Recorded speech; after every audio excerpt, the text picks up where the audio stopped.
마태복음 11장 2절에서 5절 말씀을 가지고 예수 그리스도의 사역을 누리라, 이러한 제목으로 말씀을 나누겠습니다. 우리의 신앙의 대상은 바로 하나님의 아들 예수 그리스도십니다. 우리가 예수 그리스도를 분명하게 확실히 올바로 깊이 알면 알수록 그분이 이루신 놀라운 사역의 축복을 마음껏 누릴 수 있습니다. 우리 신앙의 관건은 우리가 그분을 얼마나 깊이 아느냐에 달려있죠. 그분을 인격적으로도 우리가 깊이 알아야 되고, 또 사역적으로 그분이 이루신 일도 우리가 분명히 알아야 될 줄 믿습니다. 그래서 여러분의 신앙의 관건은 내가 그리스도를 얼마나 아느냐에 달려 있습니다. 그러면 그분은 어떠한 분이신가? 예수 그리스도는 누구신가? 첫 번째로 예수 그리스도는 바로 영원 전부터 하나님께 함께 하셨던 말씀이십니다. 말씀이신 그리스도. 우리 요한복음 1장 1절에 기록합니다. 태초에 말씀이 계시니라. 이 말씀이 하나님과 함께 계셨으니 이 말씀은 곧 하나님이시라. 태초부터 하나님과 함께 하셨던 말씀이셨던 그리스도. 우리가 보통 우리가 그리스도를 말씀할 때 그분은 말씀이신 그리스도, 그분은 한편적으로 영이십니다. 하나님은 영이시니까 그분이 죽음과 부활을 통하여 생명 주는 보혜사 성령을 우리 가운데 오셨기 때문에 그분은 한편적으로 영이십니다. 그래서 주의 영이 있는 곳에는 자유함이 있다. 그래서 우리는 영이신 하나님도 알아야 되고, 그분은 또 생명이십니다. 나는 길과 진리요 생명이다. 우리의 생명이신 그리스도, 우리가 믿는 그리스도가 말씀이실 뿐만 아니라 영원 전부터 하나님과 함께 하신 영이시고 바로 생명이신 그 하나님이시다. 그래서 그분에게는 모든 것이 있습니다. 그래서 로마서 9장 5면 그는 만물 위에 계셔서 세세 찬양받으실 하나님이다. 바로 우리 그리스도는 바로 만물 위에 계셔서 세세로 찬양받으실 하나님이신 줄 믿습니다. 그래서 그분 안에는 하나님의 속한, 신성에 속한 모든 것이 다 들어있다. 골로새서 2장 9절에 그 안에는 신성의 모든 충만이 육체로 거하시고, 바로 그분은 하나님의 영광의 광채시오 그 본체의 형상이다. 바로 곧 그분이 하나님이라는 뜻을 말씀합니다. 그래서 계속 빌립보서에도 보면 2장 6절에 그는 근본 하나님의 본체시고 하나님과 동등한 분이시고 그분은 결국 하나님의 비밀이시다. 그러니까 우리가 그리스도를 알 때 하나님을 안다는 것입니다. 종종 그런 이야기를 하죠. 종교라는 것은 무엇인가? 그리스도 없이 하나님을 경배하는 자들, 그리스도와 상관없이 하나님을 예배하는 모든 것들은 다 종교입니다. 참된 게 아니죠. 오직 하나님의 비밀은 그리스도신 줄 믿습니다. 그래서 오늘도 예수를 통하여 아버지를 만나고 하나님을 체험하고 누리는 귀한 시간 되어야 될 줄 믿습니다. 그래서 이 그리스도는 바로 영원 전부터 하나님과 함께 하신 말씀이요 영이시요 생명이신 그리스도이신 줄 믿습니다. 그래서 그 베드로 사도행전 3장 15절에 보면 베드로가 마가다 앞에서 성령의 충만을 받게 됩니다. 그 전까만이 아니라도 로마 군인들을 두려워했죠. 왜? 예수처럼 잡혀서 죽을까 봐 두려움 가운데 있었는데 아버지께서 약속하신 그 성령이 그 마가의 다락방에 임했습니다. 하늘로부터 강하고 급한 바람 같은 것이 그들 가운데 임하자 바로 불의 혀처럼 갈라진 것이 또 머리에 있고 그것을 따라 말을 하기 시작하는데 그들이 방언도 하고 능력도 충만을 받고 이제 그곳에서 밖으로 튀어나갑니다. 밖으로 나가서 베드로가 복음을 전하기 시작하죠. 복음을 전할 때 유대인과 모든 종교자를 향해서 외칩니다. 너희가 바로 예수를 십자가에 못 박혀 죽었지만 하나님이 그를 살리셨다. 그러면서 강력하게 복음을 증거할 때 그가 사도행전 3장 15절에 이렇게 말합니다. 생명의 주를 죽였도다. 그러나 하나님이 죽은 자 가운데 그를 살리셨으니 우리가 이 일에 대한 증인이다. 베드로가 선포할 때 바로 우리 주 예수 그리스도는 어떤 분인가? 생명의 주 이렇게 말씀합니다. 생명의 주. 원래 이 원어에 주라는 단어는 어떠한 뜻이냐면 다른 뜻이 아니라 바로 모든 거에 창시하다 이런 뜻. 생명의 창시자. 예수 그리스도가 누구신가? 생명의 창시자. 바로 생명의 근원이고 생명의 기원자라는 거예요. 그분이 생명의 근원이기 때문에 우리가 그분의 생명을 만지면 우리는 어떻게 해요? 살아나고 회복되는 놀라운 역사가 함께할 줄 믿습니다. 그래서 주님은 이렇게 말씀하죠. 바로 내가 아버지의 모든 것을 다 가졌다. 아버지의 모든 것은 다 내 것이라고 말씀하면서 나는 아버지와 하나다. 이렇게 주님이 아주 놀라운 말씀을 하죠. 요한복음 10장 30절에 보니까 나와 아버지는 하나이니라 이렇게 말씀해요. 나와 아버지는 하나이다. 그러면서 아버지와 내가 하나인 것처럼 우리 모든 구원받은 하나님의 자녀들도 하나가 되게 도와주옵소서 이렇게 놀랍게 말씀합니다. 바로 우리 그리스도는 바로 생명이시고 바로 생명 주는 영이시고 바로 오늘 말씀이니까 우리 그리스도는 모든 거에 주가 되신 분이신 줄 믿습니다. 이제 그분께서 이제 이 땅에 오셔서 이제 우리를 구원하기 위해서 하나님의 뜻과 목적으로 이루기 위해서 사역을 하시죠. 그분은 33년 반 동안 이 땅에 사셨습니다. 우리가 알다시피 30년 동안 바로 모든 것을 준비하는 기간이었고 30세가 되셔서 이제 사역을 시작하실 때 원래 구약에 보게 되면 이 제사장들이 이제 25살부터 하나님께 부름을 받고 5년 동안 견습제, 실습을 하죠. 훈련을 받죠. 그리고 30세가 딱 돼서 제사장의 사역을 시작합니다. 30세부터. 예수님도 사역을 몇 세 때 했냐면 30대부터 시작했어요. 왜? 그분이 우리의 대제사인 줄 믿습니다. 성경은 그런 것도 다 일치가 되어 있습니다. 그래서 그분이 이제 사역을 시작하기 전에 먼저 침례 요한한테 침례를 받게 됩니다. 그래서 침례 요한에서 침례를 받고 물에서 이게 올라올 때 성령이 비둘기 같이 그분에게 임하죠. 그러니까 침례를 받고 나서 성령의 충만을 받고 이제 광야의 마귀에 의해서 시험을 받습니다. 40일 동안. 그래서 그 마귀의 시험을 통과하고 드디어 이제 하나님의 사역을 시작합니다. 우리가 진정으로 우리 역시 하나님께 쓰임 받으려면 우리의 옛사람이 죽은 것을 알아야 되고 이제 거듭난 새 사람 위에 성령으로 충만해야 되고 그리고 마귀의 시험을 이겨야 돼요. 마귀의 시험을 이기지 않으면 자기 자랑이 됩니다. 자기의 축복을 위해서 일을 하게 돼요. 그래서 마귀의 시험을 통과하고 나서 주님께서 드디어 사역을 시작하실 때 이제 회당에 들어가십니다. 이렇게 회당에 사람들이 안식일마다 사람이 모여 있으니까 주님이 회당에 들어가셔서 이제 들어가서 그 이게 앞에 강대상을 딱 쓰니까 두루마리 책을 구약책을 딱 주니까 주님이 그 책을 쫙 펴시면서 이사야에 예언된 말씀을 딱 펴시고 그 말씀을 읽으십니다. 그 말씀이 이렇게 기록되어 있습니다. 누가복음 4장 18절에 보니까 주의 성령이 내게 임하셨으니 이는 가난한 자에게 복음을 전하게 하시려고 내게 기름을 부으시고 나를 보내사 포로된 자에게 자유를 눈먼 자에게 다시 보게 함을 전파하며 눌린 자를 자유롭게 하고 주의 은혜의 해를 전파하게 하려 하심이라. 그러면서 주님께서 오늘날 지금 너에게 이 말이 응하였느니라. 놀라운 두려운 남들이 듣고 싶지 않은 그런 센 말씀을 하셨어요.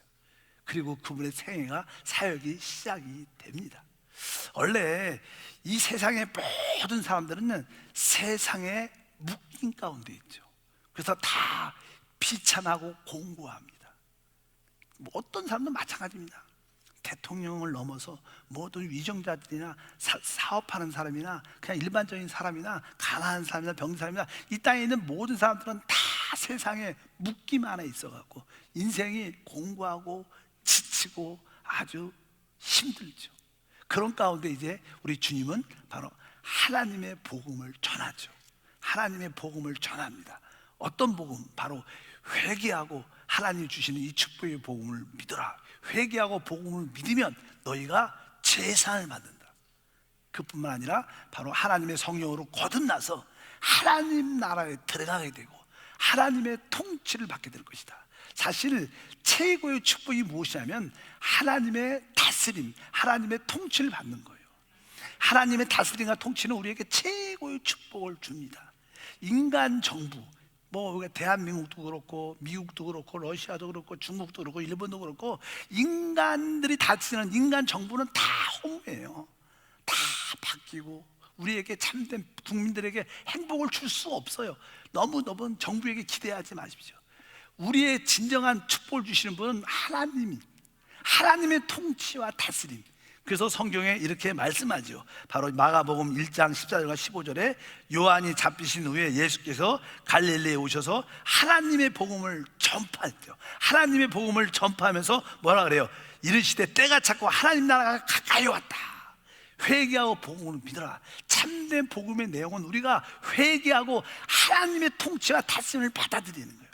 우리가 성령으로 거듭나면 바로 성령 하나님이 우리 안에 오셔서 우리 안에서 우리를 진짜 통치하죠.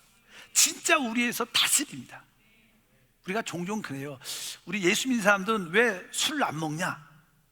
요즘은 조금씩 먹는 사람도 많아요. 뭐 그렇게 한 잔씩 뭐 이렇게 식사할 때 이렇게 뭐 그냥 부모님과 반주라 그러죠. 이렇게 그렇게 하는 것은 요즘은 뭐라고 그러지 않는 시대가 그렇게 됐습니다. 근데 우리가 왜 술을 안 먹고 왜 담배를 안 피냐? 교회에서 명하니까. 그런 게 아닙니다. 우리가 왜 술 먹지 않고 담배를 안 피냐? 내 안에 계신 주님이 먹지 말라 그러니까. 이게 하나님 나라예요. 우리 스스로 안 먹는 거죠. 먹으면 내 마음이 편하지 않아. 내가 안 편한 게 내 안에 성령이 안 편해. 우리는 그것이 뭐예요? 하나님의 통치와 다스림이죠. 왜 우리는 세상 사람과 같이 거짓말 잘 안 합니까? 왜? 우리 마음이 편하지 않아. 주님이 편하지 않으니까. 우리가 하나님의 통치와 다스림 안 했다면 그것이 진짜 하나님 나라가 될 것이고 하나님의 축복이 함께할 줄 믿습니다. 그래서 참된 복음은 바로 하나님 나라가 우리 심령에 임하는 것이고 결국 이 하나님 나라가 우리 심령에 임하면 여러분 가정에도 하나님의 통치와 다스림이 있게 될 것이고 바로 이 땅에도 하나님의 통치와 다스림이 주님 오실 때 온전히 세워질 줄 믿습니다. 그러면서 주님은 강력하게 복음을 전하기 시작합니다. 복음 전파의 내용, 사실 그 당시에 예수를 먼저 증거했던 침례 요한이 있어요. 침례 요한은 예수님이 이렇게 오실 때 사람들을 향해서 말을 했죠. 보라, 세상 죄를 지고 가는 하나님의 어린 양이다, 이렇게 선포했습니다. 그가 누구라는 거예요? 그가 하나님이 보내신 그리스도라는 거예요. 그런 가운데 이 침례 요한은 정부에 대해서 또 종교인에 대해서 아주 큰 말을 했어요. 진짜 센 말을 하니까 이 정부에서 종교인들을 통해서 침례 요한은 감옥에 끌려가게 됩니다. 근데 감옥에 딱 들어간 다음에 자기가 예수님을 그리스도라고 증거했기 때문에 혹시 예수님이 나를 도와줄 거야, 혹시 옥에서 나를 구원할지도 몰라, 그런 기대가 있던 것 같았어요. 근데 자기가 감옥에 있는데도 전혀 예수님이 한 번도 와보지도 않고 자기에 대해서 언급을 하지 않으니까 의심이 생긴 게 아니라 조금 이렇게 마음에 두려움이 생기니까 자기 제자를 불렀어요. 그리고 한번 예수한테 가봐라. 침례 요한은 원래 예수님을 그리스도라고 증거한 사람인데, 그러니까 우리가 그리스도를 기다리는데 당신이 그리스도인지 아니면 우리가 다른 사람을 기다려야 됩니까? 이렇게 질문을 가서 하라니까 제자 침례 요한들이 예수께 가서 바로 당신이 오실 그입니까? 아니면 우리가 또 다른 그리스도를 기다려야 됩니까? 이런 질문을 하니까 예수님이 오늘 대답을 하신 겁니다. 본문의 말씀. 그러면서 주님이 하신 말씀의 핵심이 그리스도가 와서 어떤 일을 할 것인가, 그 내용을 말씀하는데 그게 마태복음 11장 5절입니다. 다 같이 한번 읽어보니까 맹인이 보며 못 걷는 사람이 걸으며 나병 자가 깨끗함을 받으며 못 듣는 자가 들으며 죽은 자가 살아나며 가난한 자에게 복음이 전파된다 라고 네가 본대로 침례 요한에게 전해라, 이렇게 말씀을 하신 거예요. 그리스도가 이 땅에 오셔서 하시는 사역의 핵심적인 내용들은 이런 내용들입니다. 주님의 사역은 이런 내용이기 때문에 우리는 이러한 사역의 내용을 믿음으로 받아들여야 돼요. 그리고 믿음으로 우리가 그것을 누려야 될 줄 믿습니다. 주님은 대부분 실제로 그 사역을 할 때 이런 일들을 다 행하셨죠. 주님이 첫 번째 병을 고친 자가 누구냐면 문둥병, 즉 나병 환자였습니다. 예수님이 사역을 시작할 때 마가복음에 보면 첫 번째 한 나병 환자가 예수께 나와서 말씀합니다. 주여, 원하시면 저를 깨끗게 할 수 있다. 그러니까 우리 주님께서 내가 원한다 그러면서 깨끗함을 받아라. 그래서 첫 번째로 치유된 사람이 영적으로 이 문둥병 환자였어요. 원래 문둥병은요, 알다시피 구약에 문둥병에 걸리면 하나님께 범죄하고 하나님께 버림받은 자를 말합니다. 하나님을 잃어버린 자들. 그래서 하나님을 만날 수도 없고, 왜? 하나님이 주신 심판이니까. 그리고 문둥병에 걸리면 사람과도 격리돼서 살아요. 여러분, 이 땅에서 하나님에게도 격리되고 사람과의 격리되는 게 뭔지 아십니까? 죄라는 거예요. 사람이 죄를 지면 하나님과 멀어지고, 또 죄를 지면 사람과의 관계도 멀어집니다. 그래서 이 문둥병은 죄를 상징하는 거예요. 예수님께 이 땅에 오셔서 무엇을 하셨어요? 바로 죄의 문제를 해결하러 오신 거예요. 여러분들이 어떠한 죄를 져도 우리 주님은 다 용서받기를 원하십니다. 우리 죄가 붉고 어떤 상을 들지라도 우리 신눈처럼 되는 놀라운 역사가 함께 할 줄 믿습니다. 실제로 문둥병이 많이 치유됐죠. 그러나 또 신약에 와서는 문둥병뿐만 아니라 우리의 근본적인 죄의 문제, 하나님과 멀어지게 하고 사람과의 모든 관계가 멀어지게 하는 그 죄의 문제를 우리가 해결받는 것이 주님의 사역이기 때문에 우리의 문둥병도 치유받고 영적인 죄의 문제도 치유받아야 될 줄 믿습니다. 두 번째 보면요, 우리 주님이 여기 보면 죽은 자를 살린다 그랬어요. 죽은 자가 살아난다. 신약성경에 주님이 실제로 신약성경에 보면요, 2번 이상의 어떤 사람을 치유하셨어요. 우리 이 죄라는 것은요, 죄의 싹은 결국 뭐예요? 사망입니다. 욕심이 잉태한 즉 죄를 낳고 죄가 장성한 즉 사망을 갖게 돼요. 사람이 죄가 깊어지면 사람은 죽습니다. 실제로 이 세상에서도요, 악한 죄를 지는 사람들 보십시오. 오래 못 삽니다. 악한 죄를 지면 뭐 감옥에 가든지 감옥에서 죽든지, 아니면 진짜 악한 죄를 지는 사람들은 오래 못 살게 돼요. 왜? 죄가 쌓이면 결국 사람은 육신적으로 죽고 영적으로 죽기 때문에 실제적인 사실입니다. 그래서 주님은 실제로 이 땅에 오셔서 죽은 자도 살리셨어요. 성경에 보면 죽은 자를 살리신 이야기가 적어도 2번 이상 기록되어 있는데, 첫 번째는 이 누가복음에 한번 7장에 기록되어 있어요. 예수님이 성문 곁을 지나가는데 막 울음소리가 나는 거예요. 관을 어떤 메고 가는데 그 관에 보니까 젊은 청년이 죽어서 누워 있는 거예요. 과부가 아들이 하나밖에 없는데, 그러니까 그 아들밖에, 그 아들 보고 살았는데 그 아들이 죽어버렸으니까 동네 사람과 함께 막 울면서 간을 메고 막 지나가는데, 주님이 너무 안쓰러운 느낌을 가서 주님이 스톱해라. 그리고 간에다가 손을 딱 잡으셨어요. 그리고 주님이 이렇게 말씀하셨습니다. 누가복음 7장 14절과 15절 읽어보니까 예수께서 이르시되 청년아, 내가 내게 말하노니 일어나라 하시니 죽었던 자가 일어나 안고 말도 하거늘 예수께서 그를 어머니에게 주셨다. 우리 주님은요, 사망을 이기는 힘을 갖고 계세요. 우리가 실제로 육체적인 죽음 가운데 종종 일어나는 사람도 있죠. 기적을 체험하는 사람도 있지만 영적으로 죄로 말미암아 다 죽어 있었어요. 우리들도 죄로 말미암아 다 죽어 있었어요. 하나님을 알지도 못하고 알 수도 없어요. 그런데 주 예수께를 만나면 바로 이 사망 권세를 이기는 축복이 함께 할 줄 믿습니다. 여러분에게 다가오는 이 사망을 쫓아내시기를 축복합니다. 사망은 물러가라. 왜? 주님의 사역은 바로 죄와 사망을 깨트리는 사역이라는 거, 그 사역을 우리가 믿음으로 누려야 될 줄 믿습니다. 여러분 모두가 그러한 질병에서도 치유받기를 주님으로 축복합니다. 또 한 번 요한복음 11장에 보면 우리가 너무나 잘 아는 바로 나사로, 마르다와 마리아의 오라비 나사로가 죽었어요. 주님은 유대 쪽에 멀리 가 있어서 오실 수가 없고 주님도 일부러 지체했다고 성경에 기록되어 있습니다. 이제 죽은 지 나흘이 돼 4일이 지났어요. 뭐 그 중동 지방이 날씨가 덥죠. 그러니까 무덤에 집어넣어도 이미 썩은 냄새가 납니다. 주님이 무덤가에 가서 이제 돌문을 옮겨놔라 그러니까 그 사람들이, 그 누이들이 말하죠. 주여, 죽은 지 사흘이 돼서 4일 이상 돼서 썩은 냄새가 납니다. 그러니까 주님께서 조금 이렇게 화가 좀 나신 것 같아요. 내가 말하지 않는, 믿으면 하나님의 영광을 볼 것이다. 순종하라는 뜻입니다. 그러니까 두려워서 이렇게 옮겼어요. 그리고 나서 주님이 외칩니다. 우리 요한복음 11장 43절부터 보니까 이 말씀을 하시고 큰 소리로 나사로야 나오라 부르시니 죽은 자가 수족을 배로 동인채로 나오는데 그 얼굴은 수건에 쌓였더라. 예수께서 이르시되 풀어 놓아 다니게 하라. 이렇게 죽은 자를 살리신 주님의 사역, 죄와 사망을 깨뜨리신 주님의 사역을 우리는 누려야 됩니다. 하나님, 내게 역사하는 모든 죄악이 떠나갈지어다. 내게 역사하는 모든 사망에서도 물러가라. 우리 종종 원치 않는 질병에 걸리지 않아요? 암이나 고칠 수 없는 병이 다가와도 우리는 강하게 이 사망을 쫓아내야 됩니다. 여러분의 그러한 은혜가 있길 주면 축복합니다. 두 번째 주님의 사역의 핵심은요, 사실 이 땅의 모든 사람들은 어두운 가운데 삽니다. 어두운 가운데. 어둠이라는 것은요, 잘 보지 못한다는 거예요. 그러니까 잘 못 보니까 결국 우리는 실패하고 망할 수밖에 없는 거예요. 하나님의 빛이 없으면 다 어둡습니다. 그래서 주님이 이 땅에 오셨을 때 성경은 이렇게 말합니다. 마태복음 4장 16절에 보니까 흑암에 앉은 백성이 큰 빛을 보았다. 흑암에 앉아있다. 모든 세상 사람들은 다 어디에 있어요? 흑암 가운데 있어요. 뒤에 보니까 사망의 땅과 그늘에 앉은 자들에게 빛이 빛이었다. 그러니까 흑암이란 단어, 사망이란 단어, 그늘이란 단어, 어둡다는 거예요.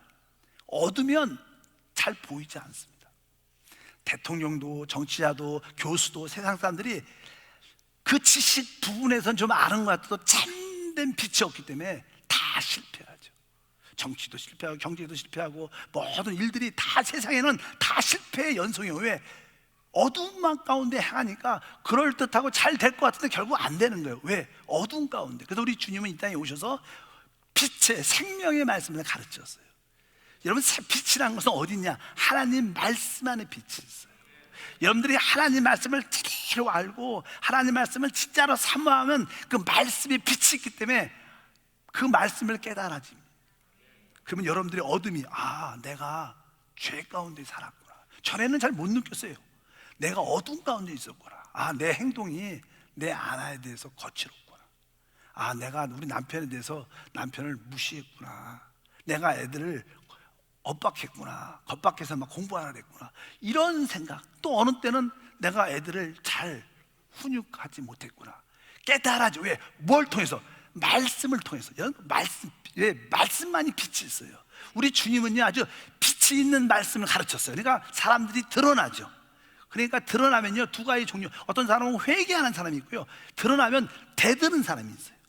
교회도 그래요. 어떤 사람들은 회개하세요. 이 말씀을 깨달으면 회개하고 겸손한 사람인데, 어떤 사람은 더 악이 나갖고 대적하는 사람들이 있어요. 왜? 자기가 드러나니까 자기의 것을 인정하고 싶지 않은 거야. 대드는 사람이든 아니면 자기 것을 보고, 야, 잘못했다, 회개한다. 어차피 우리 주님의 두 번째 사역은 생명의 말씀을 가르쳐서 어둠에 있는 자를 빛으로 인도했어요. 그것이 바로 맹인이 눈을 뜨는 거예요. 사람들이 왜 못 봐요? 우리 소경이 왜 못 보니까 빛이 없어서. 빛이 있어야지 볼 수 있으니까. 또 소리도 마찬가지. 귀머리가 왜 못 들어요? 소리가 안 들리는 거예요. 근데 우리 주님은 바로 눈도 뜨고 귀도 들리게 해서 영적인 것을 참되게 보게 하고 영적인 음성을 들을 수 있게 하는 게 주님의 사역인지 믿습니다. 그래서 참된 말씀과 성령을 따라 살면 여러분들의 영적인 눈이 열려요. 이 세상 사람들은 다 맹인이죠. 소경이죠. 그래서 그들은 보이는 것만 진짜인 줄 알아. 다음 시대, 영원한 시대, 영적인 세계가 있는 것을 믿지도 않고 알고 싶어 하지도 않아요. 근데 우리는 알잖아요. 진짜 영적인 세계가 있죠. 보이지 않지만. 그리고 다음 시대, 영원한 시대가 있잖아요. 그게 참된 거 아니에요. 세상 사람들 아무리 그렇게 얘기해도, 왜? 그들은 어두운 가운데 있는데 크게 보이지 않고 볼 수도 없다. 그런데 우리 주님의 사역은 바로 이 빛의 말씀을 통해서 우리의 영적인 눈을 열어주셨어요. 여러분과 제 영적인 눈이 열리고 영적인 귀도 열리는 줄 믿습니다. 이것이 주님의 사역이죠. 이 사역을 우리는 체험하고 누려야 될 줄 믿습니다. 세 번째는요, 주님의 사역은요, 이 세상의 하나의 부족함이 뭐냐면 항상 가난하다는 거예요. 항상 생활에 부족함이 있어요. 오늘도 요즘 코로나19로 인하여 전부 회사들도 공장들도 여러 가지 어려워지, 일자리가 어려워지, 힘들어지죠. 점점 세계적으로 신문 보면 공황이 온다, 이런 얘기를 잠깐만 해요. 겁을 주는 소리가 많아요. 원래 이 세상은 원래 부족한 세상입니다. 근데 우리 하나님은 그것을 아셔요.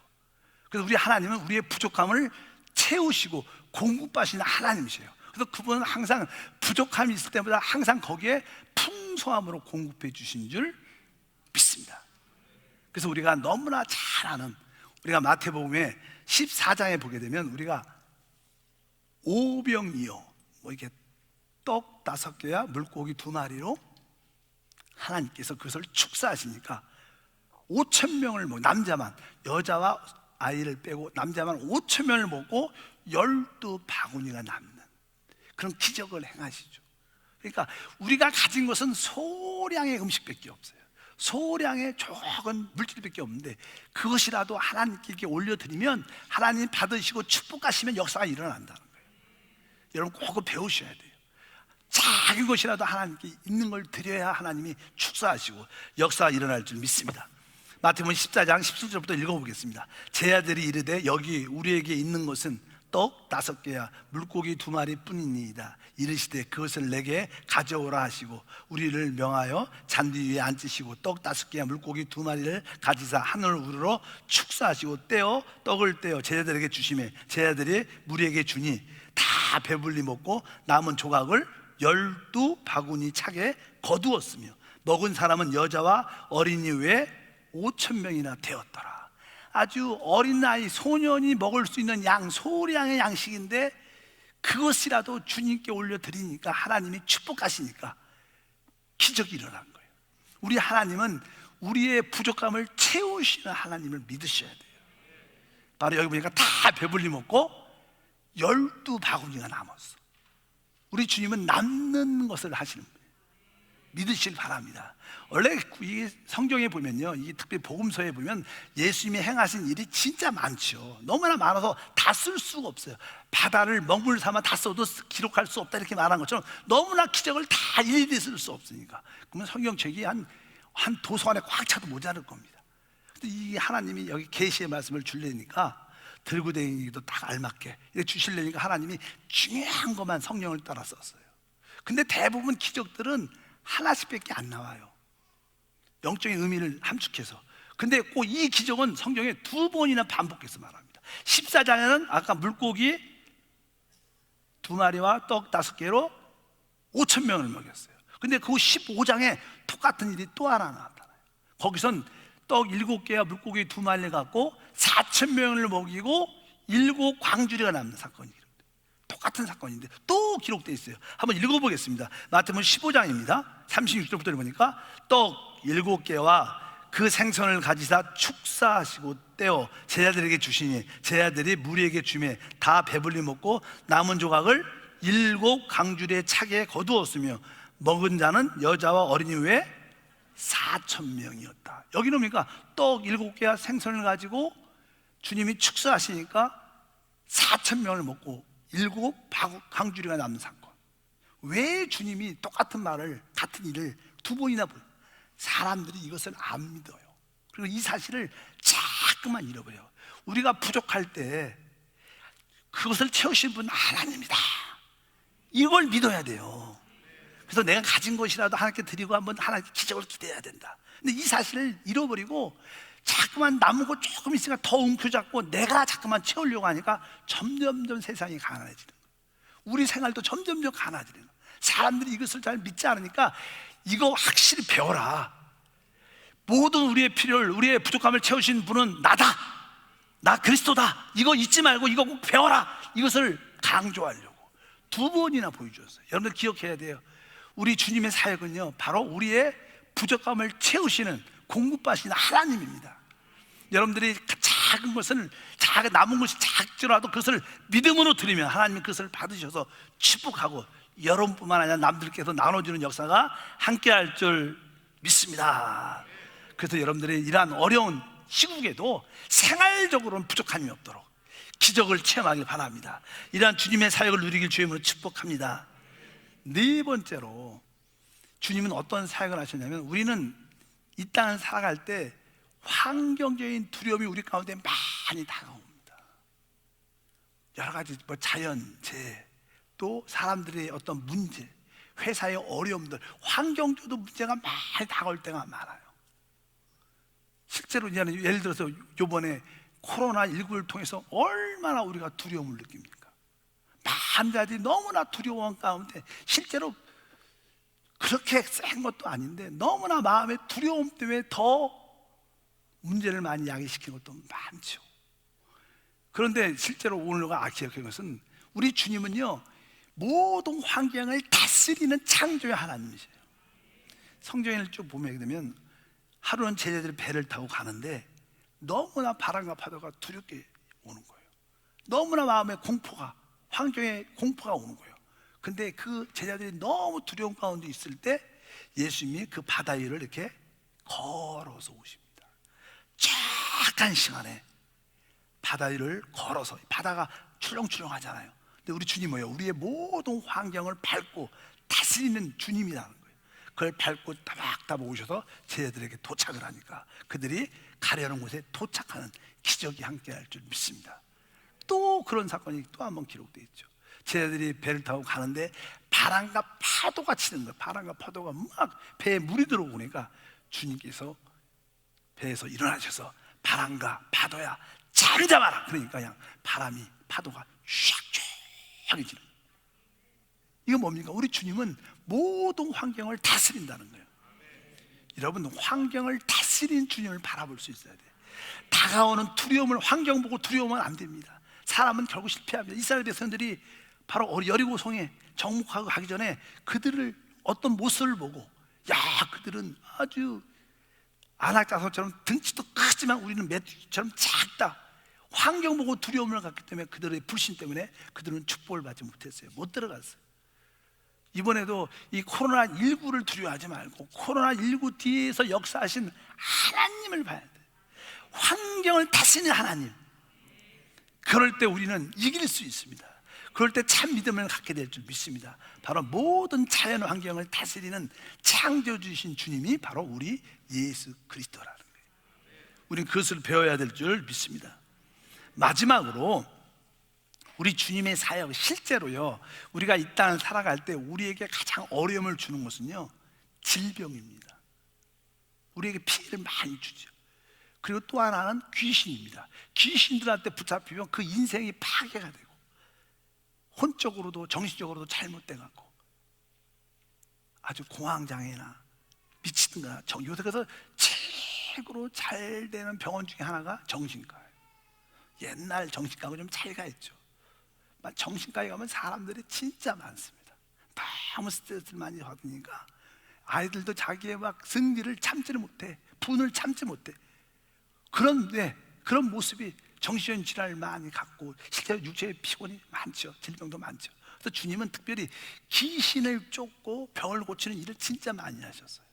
그래서 마가복음만 한번 보면요, 다 쓸 수 없어서 몇 개만 뽑아왔는데, 마가복음 1장 34절 보니까 예수께서 각종 병이 든 많은 사람을 고치시며 많은 귀신을 내쫓으시되, 이렇게 말해요. 주님이 행하신 일은 뭐예요? 많은 병을 고치셨다. 주님의 사역, 우리는 그 사역을 누려야 돼요. 그 다음에 뭐예요? 많은 귀신을 쫓아내셨다. 3장 10절도 읽어보니까 이는 많은 사람을 고치셨으므로 병으로 고생하는 자들이 예수를 만지고자 하여 몰려왔습니다. 예수를 만지면 치료받는다. 그러니까 예수 앞에 나와서 막 많은 사람이 몰리기 시작했다는 거예요. 또 마가복음 6장 13절 보니까 많은 귀신을 쫓아내며 많은 병자에게 기름을 발라 고치시더라. 여기 보니까 여기도 귀신을 쫓아내고 많은 병자에게 기름을 발라 고치셨다. 또 6장 56절도 아무데나 예수께서 들어가시는 지방이나 도시나 마을에 병자들을 시장에 두고 예수께서 그의 옷자락에라도 손을 대게 하실 강구하니 손을 대는 자는 다 성함을 치유를 얻으니라. 이렇게 말씀합니다. 진짜 많은 사람이 치유받죠. 그리고 나서 주님이 마가복음 16장에 말씀하면 11절, 믿는 자들에게 이런 표적이 따르니 곧 그들이 내 이름으로 귀신을 쫓아내며. 그러니까 여기 주님의 대부분 사역이 뭐예요? 귀신을 쫓아내고 병을 고치는 거예요. 우리는 그 축복을 체험해야 돼요. 우리에게 붙어있는 귀신을 쫓아내야 돼요. 보통 사람들 생각 속에, 신경계통에 귀신이 좀 많이 실제로 붙어있어요. 저도 나한테 귀신 많이, 내게 붙어있는 더러운 귀신은 떠나가라, 이 더러운 생각은 떠나가라. 저도 저한테 붙어있는 귀신을 많이 쫓아내요. 귀신은 미세먼지하고 똑같아요. 우리가 조심하지만 언제 우리의 몸이 많이 붙어있는 거예요. 또 여러분들이 안 좋은 TV 같은 거, 뭐 동영상 같은 거, 안 좋은 이야기들 많이 들으면 그런 이야기를 들어서 귀신이 딱 붙어요. 자꾸만 그런 잔상과 그런 생각이 남죠. 그럼 귀신이 붙기 시작합니다. 자꾸만 안 좋은 생각이 나, 두려운 생각이 난다. 귀신이 붙어서 자꾸만 그 생각을 떠오르게 하는 거예요. 그리고 그것이 심해지면 병을 앓게 되죠. 마음의 두려움을 갖게 되고 그것이 질병으로 나타나는. 그래서 우리는 귀신을 쫓고 별 일을 열심히도 해야 되고, 주님이 그 일을 행하셨으니까 우리도 그것을 축복으로 누려야 될 줄 믿습니다. 주님의 사역은 적어도 이렇게 5가지 사역이 그분의 하나님 나라의 사역의 핵심이에요. 주님의 사역을 우리는 다 어떻게 해요? 누려야 된다는 거예요. 주님이 행하신 것을 다 나의 것으로 누리고, 우리도 그런 사역을 할 때 하나님이 기뻐할 줄 믿습니다. 이러한 일들이 많이 일어났고 많은 사람이 이러한 축복을 누린 줄 믿습니다. 근데 결론적으로 어떤 사람들은 이러한 축복을 누리지 못했어요. 우리 주님은 어떤 지역에 갔을 때는 기적이 진짜 많이 일어났어요. 귀신도 병도 기적도. 그런데 어떤 곳에 가서는 거의 기적을 행하지 않았다고 말씀해요. 성경은 이렇게 말씀합니다. 마가복음 6장 5절과 6절을 보니까 거기서는 아무 권능도 행하실 수가 없어 다만 소수 병자에게 안수하여 고치실 뿐이었고, 다른 데는 기적이 진짜 많이 일어나는데 거기서는 왜? 6절에 보니까 그들이 믿지 않음을 이상해. 믿음이 없으면 하나님은 역사하지 않아요. 그러니까 여러분들이 어떻게 믿어야 되는 거예요. 아, 주님이 이런 5가지 사역을 했구나. 그것이 나를 위해서 하셨구나. 나의 것이구나. 주여 믿습니다. 믿어야 돼요. 날 고치신 하나님, 내 귀신을 쫓아주신 하나님을 믿어야 그것이 내 것이 되는 거예요. 주님이 여러분 믿지 않으면요, 주님도 역사하지 않아요. 아까도 주님께서 그 마리아와 마르다를 향해서 돌문을 좀 옮겨 놔라. 그러니까 믿지 못해요. 죽은 지 나흘이 돼서 썩은 냄새가 나는데 주여 안 됩니다. 그러니까 주님이 뭐라 그래요? 믿으면 하나님의 영광을 보지 않겠느냐 이렇게 말해요. 안 믿으니까 역사하지 않아. 믿으라는 거예요. 우리의 이러한 놀라운 주님의 사역을 믿으시길 바랍니다. 하나님 이 5가지 사역을 날마다 믿고 내가 증거하고, 또 나도 우리 가족들에게 기도해주고 쫓아주고, 또 환경을 두려워하지 말고 주님의 능력을 보게 도와 주시옵소서. 그래서 믿지 않는 마음을 성경에서는 악한 마음이라고 해요. 여러분들이 믿음이 없으면 여러분이 하나님께 악한 마음으로 표현하는 거예요. 악한 마음은 어떤 마음이에요? 믿음이 없는 마음. 그래서 하나님은 그 마음은 역사하지 않고 축복하지 않습니다. 하나님 나 안에 있는 이 불신, 악한 마음을 쫓아주시고 주님이 이루신 이 모든 사역을 마음껏 누리도록 축복해 주시옵소서. 죄와 사망의 세를 쫓아내게 도와주시옵소서. 하나님 말씀의 빛을 통해서 어둠을 내 안에서 다 몰아주시고 생활의 필요를 다 공급받게 도와주시고, 여러분들이 모든 환경의 두려움도 다 이기게 도와주시고, 무엇보다도 귀신을 쫓고 병을 치유함으로 하나님께 영광 돌리게 도와 주시옵소서. 이런 믿음으로 또 한 주를 한 달 살게 도와 주시옵소서. 이렇게 기도하길 바랍니다. 기도하겠습니다. 하나님 아버지 감사합니다. 다시 한번 주님의 사역을 다시 한번 깨닫고 그것을 믿음으로 받아들여 우리 삶 가운데 이러한 놀라운 축복이 나타나게 도와 주시옵소서. 주님의 사역을 바로 우리를 위한 사역인 줄 믿습니다. 이 사역도 성령을 통해서 지금도 나타나고 있습니다. 믿지 않으려는 이 불신은 떠나가라. 의심은 떠나가라. 악한 마음은 떠나가라. 하나님께 영광 돌리는 믿음만 갖게 하옵소서. 주 예수 이름으로 기도하옵나이다. 아멘.